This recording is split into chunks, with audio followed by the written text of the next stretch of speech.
Hello everyone, welcome to B technical. ये मैं UPPSC जो असिस्टेंट इंजीनियर मेंस का एग्ज़ाम हुआ है अभी 28 सितंबर को, आज ही एग्ज़ाम हुआ है। उसका ये पेपर 2 डिस्कस कर रहा हूँ। इसका पार्ट 1 मैं ऑलरेडी अपलोड कर चुका हूँ, जिसमें टोटल 65 क्वेश्चन तक मैंने कवर किया था। ठीक है, पेपर 1 में 125 क्वेश्चन, पेपर 2 में 125 क्वेश्चन, ये पैटर्न होते हैं इनके कि टोटल 125 क्वेश्चन होते हैं। तो पेपर 2 में 125 क्वेश्चन में से 25 क्वेश्चन आपके जनरल स्टडीज़ के होते हैं और बाकी 100 क्वेश्चन टेक्निकल होते हैं। तो इस 125 में से 65 ऑलरेडी मैं कवर कर चुका हूँ पार्ट 1 में। तो वो आप जाके मेरे चैनल पे देख सकते हैं। उसका लिंक मैं डिस्क्रिप्शन बॉक्स में डाल दूँगा पार्ट 2 में। ओके, सो चलिए डिस्कस करते हैं क्वेश्चन नंबर 66 से। तो क्वेश्चन नंबर 66 का आता है, global warming is mainly caused by. Global warming सबको पता है कि कार्बन डाइऑक्साइड के कारण होता है ग्लोबल वार्मिंग। तो डी इसका करेक्ट आंसर हो जाएगा। कार्बन डाइऑक्साइड जो आपका फॉसिल फ्यूल होते हैं उसको बर्न करने से होता है। देन जो डिफॉरेस्टेशन हो रहा है उसके कारण से होता है। तो ये सब रीज़न है। तो CO2 इसका मेन आंसर हो जाएगा, ऑप्शन डी। नेक्स्ट क्वेश्चन है, what is the theoretical oxygen demand THOD in milligram पर लीटर में निकालना आपको, of A glucose solution of concentration 400 milligram पर लीटर। कंसंट्रेशन आपको दिया है 500 मिलीग्राम पर लीटर कंसंट्रेशन दिया हुआ है। तो इसको मैं सॉल्व कर रखा हूँ। अगर आप 67 क्वेश्चन देखेंगे,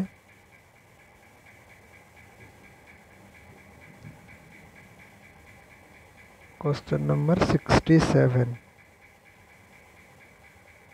ओके, तो यहाँ पे जो रिएक्शन बनता है ग्लूकोज सॉल्यूशन का, मतलब C6H12O6 ये ग्लूकोज होता है।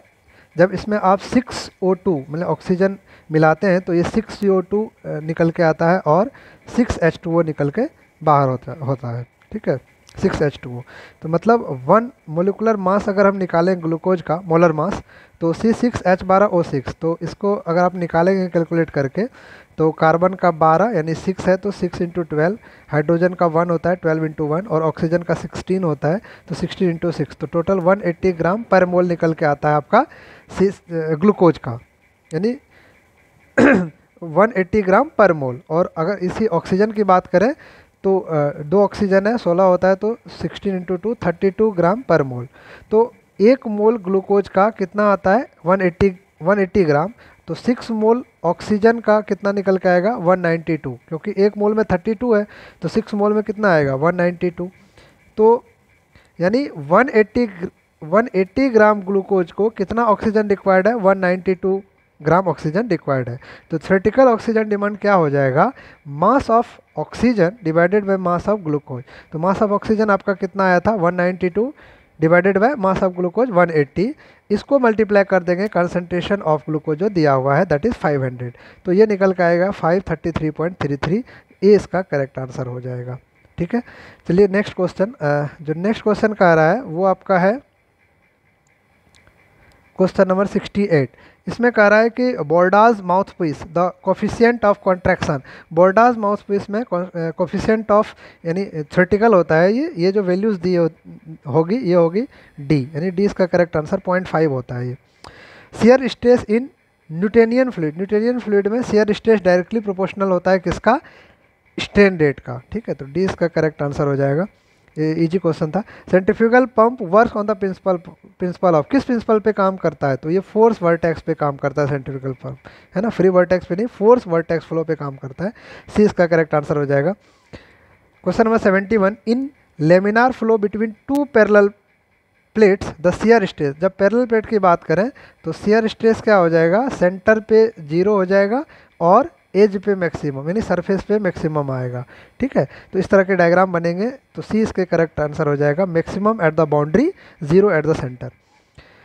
नेक्स्ट क्वेश्चन है, in a tidal model the horizontal scale ratio is 1/500। Horizontal scale ratio दिया है 1/500 एंड वर्टिकल स्केल रेशियो दिया है 1/100। The model period corresponding to prototype period of 12 hours, prototype period का 12 hours दिया हुआ है, तो मॉडल पीरियड आपको निकालने का आ रहा है कि क्या होगा। तो इसको मैं यहाँ सॉल्व कर रखा हूँ। अगर आप 72 नंबर देखेंगे तो टी आर आपको दिया है, T R is equal to, यानी जो रेशियो होगा उसका वो क्या होगा, L R upon root under H R horizontal scale. तो एल आर आपको कितना दिया है, 1/500 divided by root under H R, यानी इसका जो वर्टिकल स्केल है दैट इज़ 1/100। तो 1/100 क्या हो जाएगा, इसका रूट है, यानी 1/10 हो जाएगा, और 10 फिर ऊपर चला जाएगा तो 10 डिवाइड बाई 500, तो ये 1/50 आ रहा है। और जब इसका आप टाइम मतलब पीरियड निकालेंगे, टाइम पीरियड, तो मॉडल का निकालना है, प्रोटोटाइप का दे रखा है, तो T M is equal to, ratio क्या होता है, T M upon T P equal to T R होता है, तो हमको टी एम निकालना है, तो T P into T R, T P की वैल्यू 12 दिया है, टी आर आपने निकाल रखा है 1/50, तो इस पर मल्टीप्लाई कर दीजिए, तो ये 0.24 निकल के आएगा, इसलिए ए इसका करेक्ट आंसर हो जाएगा। अगला क्वेश्चन है क्वेश्चन नंबर 73। इसमें कह रहा है कि the flow will be in super critical state in the following profile, इस प्रोफाइल में किस प्रोफाइल में सुपर क्रिटिकल फ्लो बनेगा। तो भाई साहब इंडिया जो है वो एशिया कप जीत चुका है, एकदम पटाखे फूट रहे हैं, तो आपको वो भी ध्यान में रखना है। एशिया कप यानी 2025 का एशिया कप, 2025 का एशिया कप इंडिया जीत चुका है पाकिस्तान को हरा के, ठीक है, पाकिस्तान को हरा के। ये भी इन्फॉर्मेशन मैं अभी आपको दे देता हूँ, चूँकि ये तुरंत आया है तो मैं आपको बता देता हूँ। पाकिस्तान ने पहले बल्लेबाजी करते हुए टोटल 146 रन बनाए थे अपनी सारे विकेट गंवा के, यानी 19.1 ओवर में इन्होंने 146 रन बनाए। स्टार्टिंग में इनके अच्छे परफॉर्मेंस थे, फिर बाद में जाके इनके विकेट गिरने शुरू हो गए, और ये टोटल 150 भी नहीं बना पाए, 146 पे ख़त्म हो गए इनकी। इसके जवाब में इंडियन टीम शुरू में तो लड़खड़ाती नज़र आई, लेकिन लास्ट में फिर उन्होंने कवर किया। दैट इज़ आपका जो शुभम दुबे है, उन्होंने अच्छा क्रिकेट खेला एशिया कप में। तिलक वर्मा आपका अच्छा क्रिकेट खेला, बहुत ही अच्छा क्रिकेट खेला। I think Tilak Varma he man of the match होंगे मे बी, अभी देखते हैं क्या होता है। बट फॉर योर इन्फॉर्मेशन कि एशिया कप जीत चुका है इंडिया पाकिस्तान को हरा के, ठीक है।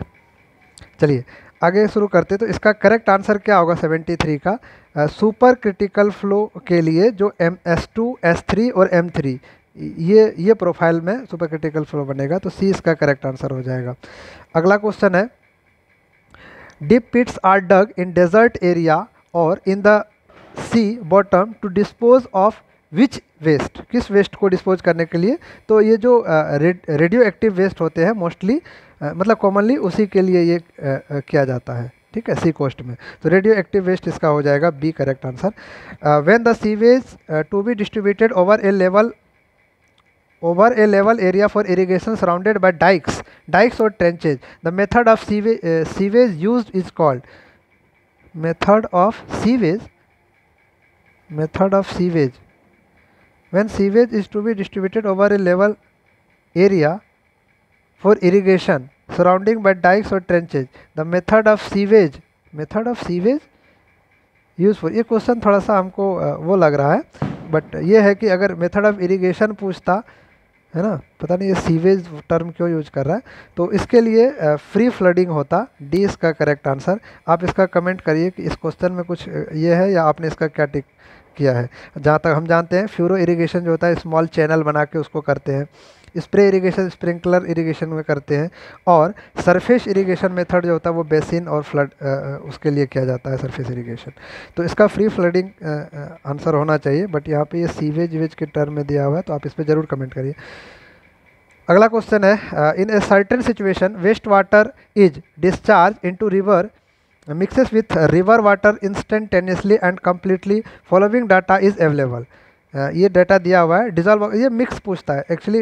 ये सब क्वेश्चन गेट में बहुत आते थे, गेट के क्वेश्चन है ये, हालांकि उतना डिफ़िकल्ट नहीं है, बहुत ही इजी क्वेश्चन है ये। मिक्स के लिए पूछता है कि वेस्ट वाटर में अगर डिजॉल्व ऑक्सीजन इतना है और उसका डिस्चार्ज रेट जो है ये है, और रिवर का डिजॉल्व ऑक्सीजन इतना डिस्चार्ज रेट ये है, तो आपको क्या करा है, इनिशियल अमाउंट और dissolve oxygen in the mix में इनिशियल अमाउंट डिजॉल्व ऑक्सीजन का क्या होगा। तो ये मैं सॉल्व कर रखा हूँ। अगर आप 76 नंबर क्वेश्चन देखेंगे तो ये देखिए, इसका फार्मूला होता है कि डिजॉल्व ऑक्सीजन ऑफ मिक्स क्या होगा, dissolve oxygen of waste into discharge plus dissolve oxygen of river into discharge rate of river divided by, हमें क्या निकालना है, हमें निकालना है ये मिक्सचर का डिजॉल्व ऑक्सीजन ऑफ मिक्सचर। ठीक है, तो इसका जो डिस्चार्ज होगा उन दोनों का एडिशन हो जाएगा डिनोमिनेटर में। तो डायरेक्टली आपको ये दिया हुआ 2, ये दिया 1.10, क्वेश्चन से डायरेक्ट हमने पुट किया यहाँ पे, तो यू विल गेट 7.59। तो ये 7.6 के अप्रॉक्स है, इसलिए डी इसका जो होगा वो करेक्ट आंसर हो जाएगा। अगला क्वेश्चन है क्वेश्चन नंबर 77। इसमें कह रहा है at a water treatment plant 16 million liter of water is treated daily using alum dose of 30 milligram per liter. The total quantity of alum used daily, कितना quantity of alum daily use कर रहा है। तो ये direct आपका मतलब इसमें जो यूनिट का कन्वर्जन है उसी से सॉल्व हो जाएगा। तो टोटल एलम क्या होगा, तो 16 मिलियन लीटर को ट्रीट कर रहा है ना, तो 16 मिलियन लीटर ट्रीट करने में कितना लग रहा है, 30 मिलीग्राम पर केजी। तो दोनों को मल्टीप्लाई कर दिए तो 480 इंटू 10⁻6 मिलीग्राम लग रहा है। यहाँ ऑप्शन में दिया है केजी में, तो इसको कन्वर्ट कर दीजिए। तो 10⁻6 मिलीग्राम के इसको केजी में करेंगे तो 10⁻³ और ग्राम को केजी में करेंगे तो 10⁻⁻3, तो -6 से मल्टीप्लाई हो जाएगा, यू विल गेट 480 केजी। तो 480 केजी जो है वो आपका ऑप्शन नंबर डी में है, इसलिए डी इसका करेक्ट आंसर हो जाएगा। अगला क्वेश्चन है a road sign which indicate no parking sign. No parking sign जो होता है वो रेगुलेटरी साइन है जो मैंडेटरी साइन के अंदर आता है, इसलिए डी इसका करेक्ट आंसर हो जाएगा। Scissor crossover between 2 parallel railway track, scissor crossover को डायमंड क्रॉसओवर बोलते हैं, ए इसका करेक्ट आंसर हो जाएगा। Equivalent factor for passenger car unit यानी पीसीयू का क्या होता है, 1 होता है एज पर आईआरसी। अगर आप कोड में देखेंगे तो 20 का करेक्ट आंसर हो जाएगा। द सिंबल स्टैंड्स फॉर, ये कह रहा है ये सिंबल किसके लिए यूज होता है, ये नो स्टॉपिंग के लिए यूज होता है। मैं आपकी जानकारी के लिए यहाँ बना रखा हूँ कि इसमें एक सर्कल होता है, रेड कलर का सर्कल दिया रहता है, और एक डायगोनली लेफ्ट टू राइट ऐसे डायगोनली रेड लाइन दिया रहता है, और उसका बैकग्राउंड जो होता है ब्लू कलर का बैकग्राउंड होता है, पूरा बैकग्राउंड ब्लू कलर का होता है। तो इस तरह के साइन को हम क्या कहते हैं, non stopping sign. Question number 82 है the number of vehicle using the road per hour during peak period and the average of several peak days is called. उसको क्या कहते हैं, उसको कहते हैं average peak hour volume. The number of vehicle using the road per hour क्या कहते हैं उसको, एवरेज पीक आवर वॉल्यूम जो निकल के आता है। The most efficient traffic signal system is flexible progressive system, से बहुत बार रिपीट किया गया ये पीएससी एग्जाम में, बिहार में भी, यूपी में भी, गुजरात में भी, उड़ीसा में भी, देन आपका झारखंड में भी, बहुत सारे पीएससी में लगातार आपको एसएससी जेई के एग्जाम में भी ये क्वेश्चन आ चुका है, तो रिपीटेड क्वेश्चन है, तो इसका बी करेक्ट आंसर हो जाएगा। The most suitable material for highway embankment, highway embankment में सब ग्रेनुलर सॉइल जो होता है वो मोस्ट सुटेबल मटेरियल होता है। ठीक है, सील्ट वगैरह यूज हम नहीं करते हैं सील्ट और क्ले, सबसे सुटेबल होता है ग्रेनुलर होता है। ठीक है, ऑर्गेनिक क्ले सॉइल की तो बात ही नहीं करें, तो तीनों कट जाएगा। नेक्स्ट क्वेश्चन है, इसमें लिस्ट 1 में यूनिट दिया हुआ है, लिस्ट 2 में फंक्शन दिया है, इसका क्या फंक्शन है। जैसे प्राइमरी सेटलिंग टैंक है तो ये क्या करता है, remove of set level solids, में कलर में इसको कर रखा हूँ।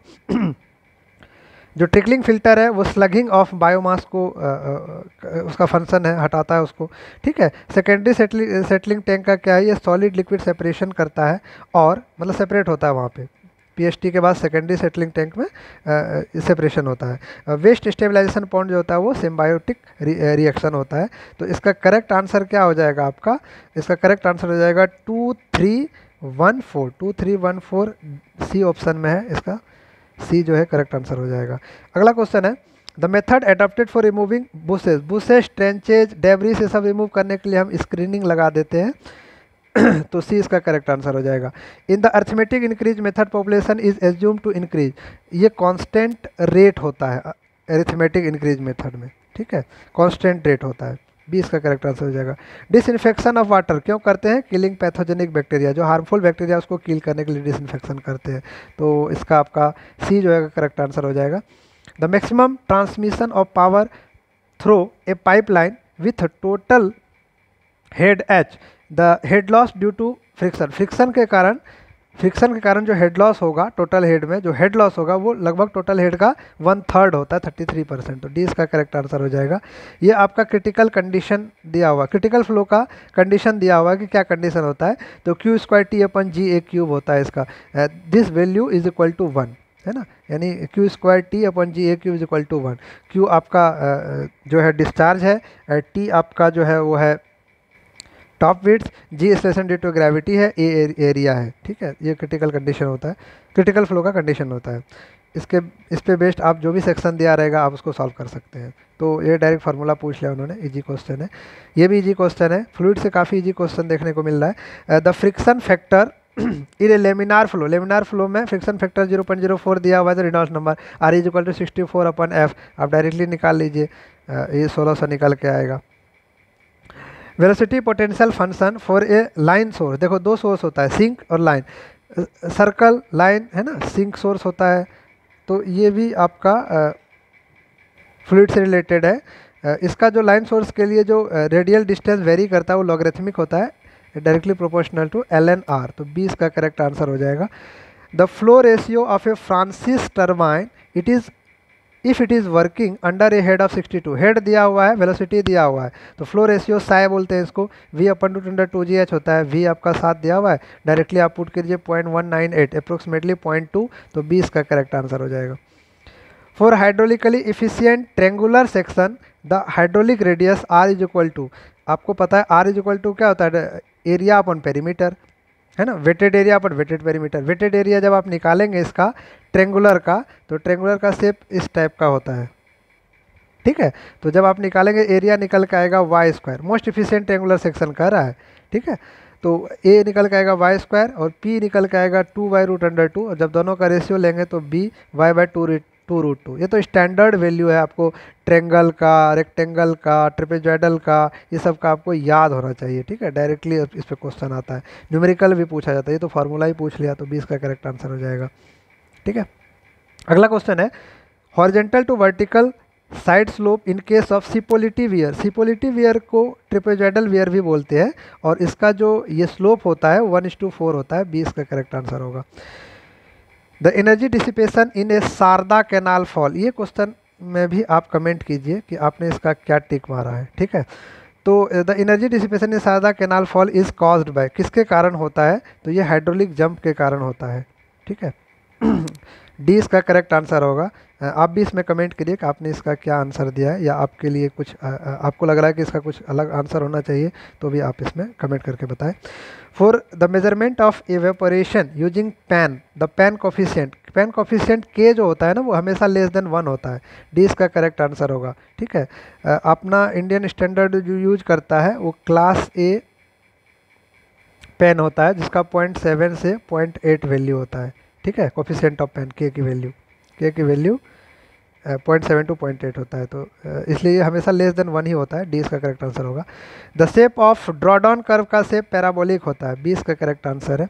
इन a meandering river reach the deepest river portion will be, deepest river portion जो होगा मतलब वो इनर साइड में क्या करेगा, डिपोजिट करेगा, इनर साइड में डिपोजिट करेगा। तो ये कह रहा है कि in a meandering river reach the deepest river portion will be at the outer edge पे डीपेस्ट होगा, ठीक है। डीपेस्ट आउटर एज पे होगा क्योंकि इनर एज पे वो डिपोजिट करेगा, तो ए इसका करेक्ट आंसर होगा। अगला क्वेश्चन है the intensity of irrigation find करना है। खरीफ क्रॉप के लिए दिया है 50% और रबी क्रॉप के लिए दिया है 65%। तो एनुअल इंटेंसिटी ऑफ इरिगेशन क्या होगा, अगर खरीफ और रबी का दिया है तो एनुअल इंटेंसिटी ऑफ इरिगेशन क्या होता है, सम ऑफ दिस टू। तो रबी के लिए 65, खरीफ के लिए 50, दोनों जोड़ दीजिए 115, सी इसका करेक्ट आंसर हो जाएगा। In the Penman equation which meteorological parameter is not directly used. देखिए अगर आप Penman equation evapotranspiration measure करने के लिए यूज करते हैं और उसका जब पढ़ेंगे तो उसमें रिलेटिव ह्यूमिडिटी भी होता है, नेट रेडिएशन भी होता है, विंड स्पीड भी यूज होता है, लेकिन ये वाली जो है ना साइकोमेट्रिक कांस्टेंट ये यूज नहीं होता है, यही इसका करेक्ट आंसर होगा, बी नोट कह रहा है। अगला क्वेश्चन है 102 कि wavelength of the visible range का वेवलेंथ 400 नैनोमीटर से 700 नैनोमीटर होता है। अगर माइक्रोमीटर में पूछे तो यही 0.4 to 0.7, ए इसका करेक्ट आंसर हो जाएगा। अगला क्वेश्चन सर्वेइंग से है, if the चैनेज of point of tangency of a circular curve के पॉइंट ऑफ टेंजेंसी का चैनेज दिया है कितना, नॉर्मल कॉर्ड 20 मीटर का है, तो इसका चैनेज दिया है 2303.39 metre. Then the length of the last sub कोड का लेंथ क्या होगा। तो देखिए 20 मीटर है, तो इसके मल्टीपल में जितने होगा वो तो चला जाएगा 20 मीटर में, तो 2300 इससे कट रहा है। अगर आप 2300 को 20 से डिवाइड करें तो ये कितना हो रहा है, ये हो जाएगा आपका 115, ठीक है। तो यानी 2300 तक कट जा रहा है, तो दोनों में से माइनस कर देंगे तो लास्ट सब कोड का वैल्यू क्या आ जाएगा, 3.39 मीटर। सी इसका करेक्ट आंसर हो जाएगा। When you transit the telescope you rotate the telescope about which line. जब ट्रांजिटिंग करते हैं ना तो हम हॉरिजेंटल एक्सिस के अबाउट करते हैं, उसी को ट्रूनियन एक्सिस कहते हैं, डी इसका करेक्ट। और जब स्विंगिंग करते हैं हम तो वर्टिकल एक्सिस के अबाउट। अगर स्विंगिंग पूछता तो इसका वर्टिकल आंसर होता, लेकिन ये ट्रांजिट पूछ रहा है तो इसका हॉरिजेंटल होगा, दैट इज ट्रूनियन एक्सिस। अगला क्वेश्चन है, the ability of remote sensing system to describe the smallest dimension on the earth surface is called. इसको कहते हैं spatial resolution, smallest dimension on the earth surface, ठीक है, जो smallest dimension को भी डिटेक्ट कर ले, है ना, रिमोट सेंसिंग, तो उसको क्या कहते हैं, spatial resolution. Level surface in levelling is, ये हमेशा उस पर परपेंडिकुलर होगा। तो अर्थ का सरफेस क्या है, हॉरिजेंटल तो है नहीं, तो उसके परपेंडिकुलर तो वो भी हॉरिजेंटल होगा नहीं, तो एक कर्व सरफेस ही होगा। 20 का करेक्ट आंसर होगा। क्वेश्चन नंबर 7 कह रहा है, the mean temperature of the sun surface is 600 kelvin and delta m its radiation is 0.5 micrometer. What is the mean temperature of Earth's surface for which delta m is 10 micrometer according to Wen's displacement law of remote sensing? तो remote sensing से भी question पूछा गया है भाई साहब। तो veins displacement law में अगर आप देखेंगे तो मैं यहाँ पे सॉल्व कर रखा हूँ। Delta m into T is equal to होता है b, ठीक है। तो मैं इसको थोड़ा कलर चेंज कर लूँ, ये ब्लू ले लेते हैं। तो सन का जो दिया हुआ 600 केल्विन आपका दिया हुआ है, कितने पे, 0.5 पे, ठीक है। तो बी का वैल्यू यहाँ से निकल जाएगा, तो मल्टीप्लाई कर लो, 3000 मिलियन केल्विन निकल के आएगा, है ना। और जब आप यहाँ पे, अब आपको ये 3000 मिल गया बी की वैल्यू, और फिर से आपको लेमडा की वैल्यू 10 मीटर दिया है, तो आप टी नहीं निकाल सकते, तो B upon lambda 3000 divide by 10, तो 300 केल्विन टेम्परेचर निकल का है अर्थ का। तो ये पूछ रहा है डिग्री सेल्सियस में, तो आप 373 इसमें से माइनस कर दीजिए, तो कितना केल्विन में कितना होता है, 273, तो 300 में से 273 माइनस करेंगे तो 27 डिग्री। तो इसका सी जो है वो करेक्ट आंसर हो जाएगा, ठीक है। अगला क्वेश्चन है आपका क्वेश्चन नंबर 108। इसमें कह रहा है, the bottom most layer of a pavement. Bottom most layer pavement, कौन सा पेवमेंट कह रहा है, bottom most layer of pavement is known as. किसी पेवमेंट का बॉटम मोस्ट लेयर क्या होता है, सबग्रेड होता है, ठीक है। बॉटम मोस्ट लेयर क्या होता है, सबग्रेड। बीपीएससी में भी इससे एक क्वेश्चन पूछा गया था, वो रिलेटेड था सीबीआर वैल्यू, है ना, सीबीआर वैल्यू से रिलेटेड क्वेश्चन था, उसको मैंने डिस्कस किया था। अगला क्वेश्चन है, मित्राज हाइपरबोलिक चैनल ट्रांजिशन डिजाइन। ये डायरेक्टली फार्मूला पूछ रखा है कि जो विड्थ होगा वो उसका फार्मूला क्या होगा, कंस्ट्रक्शन विड्थ का, ठीक है। तो 20 का करेक्ट आंसर है, ये फार्मूला निकल के आता है, अगर आपको याद होगा। ये ईएस में पूछता है ये सब क्वेश्चन ज़्यादातर। यूपी का इरिगेशन डिपार्टमेंट भी अच्छा है, वहीं से बहुत सारे चीज़ें निकल के आई है, तो ये क्वेश्चन तो बनता है। अगला क्वेश्चन है, इसमें कह रहा है कि rainfall on 5 successive days, 5 successive days का रेनफॉल दिया हुआ है एक कैचमेंट का, है ना, किसी कैचमेंट में। If 5 index of the storm is assume to be 3 centimetre per day, the total direct run off the catchment. Total direct run off क्या होगा, तो जितना 5 इंडेक्स होगा ना, तो देखिए आपका जो रेनफॉल हो रहा है वो इनसे जो ऊपर रहेगा वही काउंट होगा, मतलब डायरेक्ट रन ऑफ में। नीचे वाले तो कट जाएंगे, तो 2 यू कट गए और 3 3 3 माइनस 3 0, ये भी कट गए, तो बच गया क्या, 6 9 5, तो उसमें से माइनस कर दीजिए। तो यानी आपका 6 सेंटीमीटर अब माइनस 3 सेंटीमीटर पर डे, तो पर डे में कितना निकल का है एक्सेस रेनफॉल 3 सेंटीमीटर, फिर 9 माइनस 3 तो 6 सेंटीमीटर, फिर 5 माइनस 3 तो 2 सेंटीमीटर, सबको जोड़ दीजिए तो 11 सेंटीमीटर एक्सेस रेनफॉल निकल के आएगा, जो कि ऑप्शन ए है, ए इसका करेक्ट आंसर हो जाएगा। Annual and seasonal hydrograph are not utilize directly in stream mapping में ये यूटिलाइज नहीं होता है। डी इसका करेक्ट आंसर होगा। अगला क्वेश्चन है the strength of hydraulic jump is governed bye. Hydraulic jump का स्ट्रेंथ गवर्न होता है फ्रॉड नंबर से। ठीक है, तो up stream fraud number, D इसका करेक्ट आंसर हो जाएगा। आपको याद होगा कि फ्रॉड नंबर की डिफरेंट वैल्यू होती है जिससे हम डिसाइड करते हैं कि स्ट्रॉन्ग जंप है, वीक जंप है, ऑसिलेटरी जंप है, वाइब्रेटरी है, क्या है। ठीक है, अगला क्वेश्चन है इन केस ऑफ नॉन अवेलेबिलिटी, यानी रिस्ट्रिक्टेड ऑफ स्पेस रहेगा, लिमिटेड स्पेस रहेगा, तो उस केस में हम साफ्ट स्पिलवे यूज करते हैं। ए इसका करेक्ट आंसर होगा। Which of the following velocity component represent the irrotational flow. Irrotational flow का क्या होता है, del v upon del x minus del u upon del y equal to 0 होना चाहिए। तो आप चेक कर लीजिए एक एक करके। पहला देखिए, इसका अगर del v by del x करेंगे तो ये क्या निकल जाएगा, ये तो 0 हो जाएगा, तो 1 एक्स का 1 हो जाएगा। और जब वी के में करेंगे del v upon del x, sorry del you upon del y करना है, तो वाई एक्स प्लस वी है, तो वाई करिए या जो भी करिए, इसका वैल्यू क्या निकल के आएगा, वाई है ना। तो del you upon del Y, तो del you upon del Y, तो 1 हो जाएगा ये। ठीक है, यहाँ 1 निकल के आया। और इसमें अगर देखेंगे तो del v upon del x, तो 2 निकल के आएगा। तो यहाँ 1 यहाँ 2, तो ये तो कभी 0 होगा नहीं, तो ये कट गए। अगला है इसका अगर del u by del y निकालेंगे तो 0 हो जाएगा क्योंकि वाई कंपोनेंट है ही नहीं। इसका अगर del v upon del x निकालेंगे तो ये -2y निकल, ये भी नहीं आया, ये तो कट गए क्योंकि 0 तो होगा नहीं दोनों। फार्मूला हमारा ये है। इसमें अगर करेंगे तो इसमें बैठ जाएगा, यही इसका करेक्ट आंसर हो जाएगा। तो देखिए del you upon del y करना है तो -6x, फिर del v upon del x करना है तो 3 दूना 6, तो -6x, तो -6x और -6x, तो माइनस प्लस हो जाएगा, तो 6x कैंसिल हो जाएगा, तो ये वैल्यू क्या हो जाएगी 0, इसीलिए सी इसका करेक्ट आंसर होगा। तो मिल गया, तो सी इसका करेक्ट होगा। इसमें करेंगे तो ये 3, ये 1, ये भी 0 नहीं हो रहा है।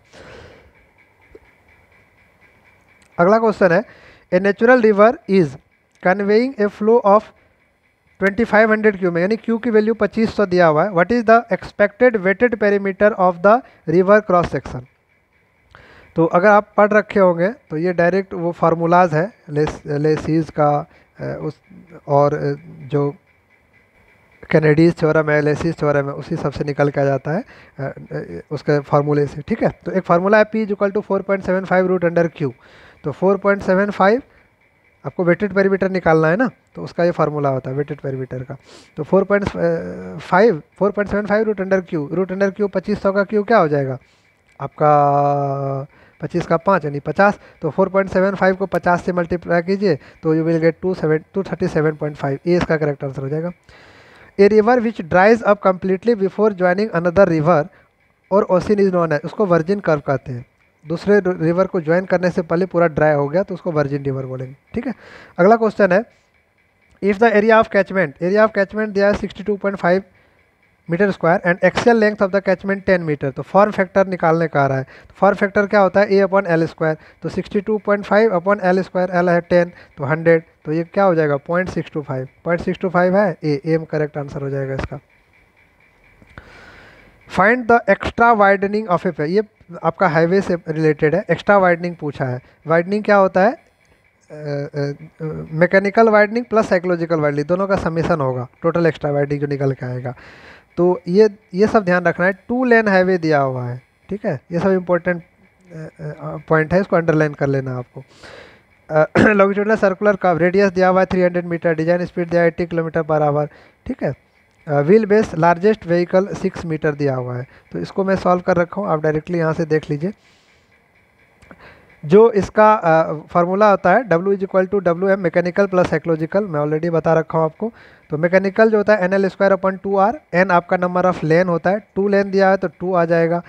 ठीक है, और L की वैल्यू आपको 6 मीटर दी हुई है, व्हीकल का लार्जेस्ट व्हील बेस जो है व्हीकल का वो 6 मीटर है, और R आपको रेडियस 300 मीटर दिया हुआ है। सारी चीज़ यहाँ पुट कर दीजिए, यू विल गेट 0.12। ये हो गया आपका मैकेनिकल वाइडनिंग। और अगर हम साइकोलॉजिकल वाइडनिंग की बात करें तो ये हो जाएगा V/9.5 root under R psychological widening. तो V आपका 80 दिया हुआ है, तो 9.5 रूट अंडर 300 R की वैल्यू, तो ये निकल गया 486, तो दोनों को जोड़ दीजिए 0.606, किसके करीब है 0.6 के, तो ए इसका करेक्ट आंसर हो जाएगा। ठीक है, अगला क्वेश्चन है आपका क्वेश्चन नंबर 119। इसमें कह रहा है a 3 degree curve is situated on a ruling gradient of 1 in 250 broad gauge में ब्रॉड गेज ट्रैक में, what should be the actual ruling gradient considering the grade compensation of curvature. तो इसका जो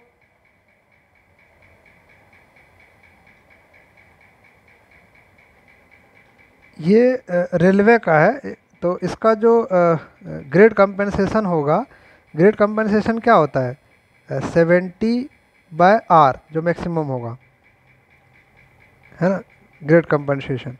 तो 70/R, तो ये क्या होता है आपका 70 कितना है, R कितना है, सॉरी R का वैल्यू आपका है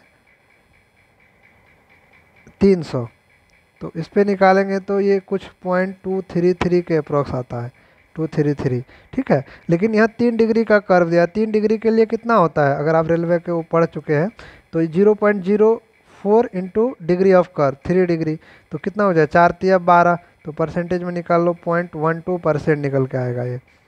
ठीक है, तो 0.21% इनका निकल के आया, और आपका जो रूलिंग ग्रेडियंट दिया है कितना है 1 in 250, इसको परसेंटेज में कन्वर्ट कर लीजिए 1 in 250 इंटू 100, तो ये आपका निकल के आएगा कितना, ये 0 0 ख़त्म, 5 दूना 10, अब 5 25, 2/5, तो ये 0.4% के आसपास, इसको 10 से मल्टीप्लाई कर दीजिए 5 चौके 20, तो 0.4%, तो ये 0.4% निकल के आया, और आपका ये 0.12% है, तो एक्चुअल रूलिंग ग्रेडियंट क्या हो जाएगा आपका, तो 0.4% अब माइनस ग्रेड कंपनसेशन 0.12, तो 0.4 में से 0.12 माइनस कर दीजिए तो 0.28 आपको आएगा निकल के, इसलिए इसका डी करेक्ट आंसर होगा।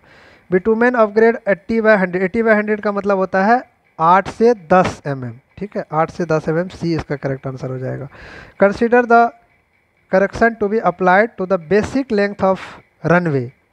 ठीक है, ये कह रहा है elevation correction, gradient correction, temperature, इसको करेक्ट ऑर्डर में लगाना है, correct order of applying this correction.